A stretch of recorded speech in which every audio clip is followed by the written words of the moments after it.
ನಮಸ್ತೆ ಎಲ್ಲರಿಗೂ. ನಾನು ಶುಭಲಕ್ಷ್ಮಿ.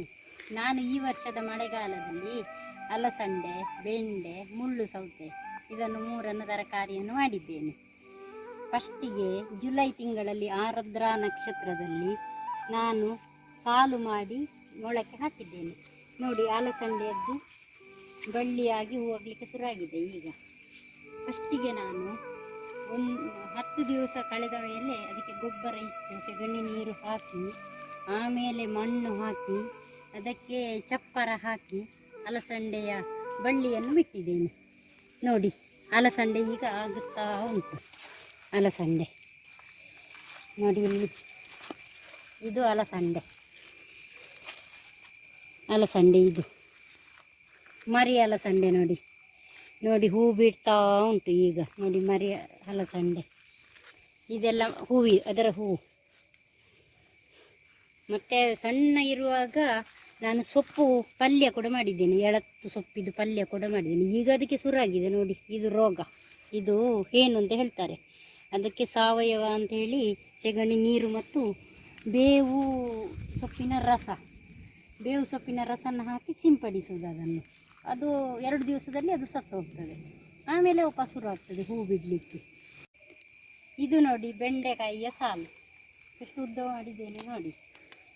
ಇದರಲ್ಲಿ ಈಗ ಅದೇ ರೀತಿ ಅದರ ಕೆಲಸ ಕೂಡ ಮಾಡಿದ್ದು.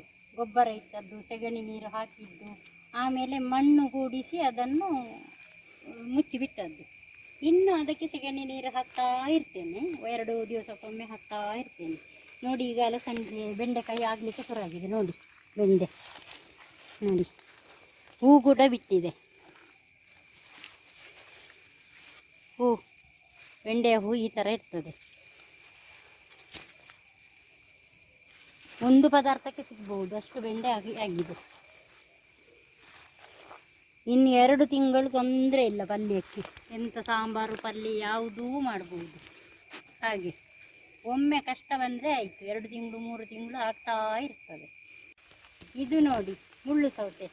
ಇದರ ಕೆಲಸವು ಅದೇ ರೀತಿ ಮಾಡಿದ್ದು. ನಾನು ಗೊಬ್ಬರ ಇಟ್ಟದ್ದು, ಸೆಗಣಿ ನೀರು ಹಾಕಿದ್ದು, ಮಣ್ಣು ಹಾಕಿದ್ದು, ಅದೆಲ್ಲ ಮಾಡಿ ಈಗ 1 ತಿಂಗಳು ಹತ್ರ ಆಯಿತು.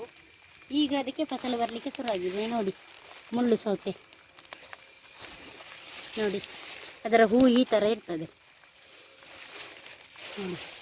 ಆಗಿದೆ, ಒಂದು 2-3 ಆಗಿದೆ. ಇಲ್ಲಿ ನೋಡಿ, ಒಂದು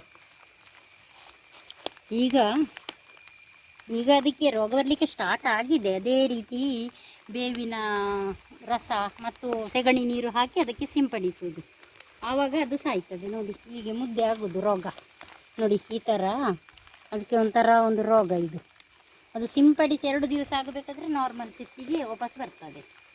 ಹಾಗೆ ಇನ್ನೊಂದು 15 ದಿವಸದಲ್ಲಿ ಎಷ್ಟು ಬೇಕೋ ಅಷ್ಟು ಆಗಲಿಕ್ಕೆ ಶುರುವಾಗಿದೆ. ನೋಡಿ, ಇಲ್ಲಿ ಉಂಟು ಮುಳ್ಳು ಸೌತೆ. ನೋಡಿ,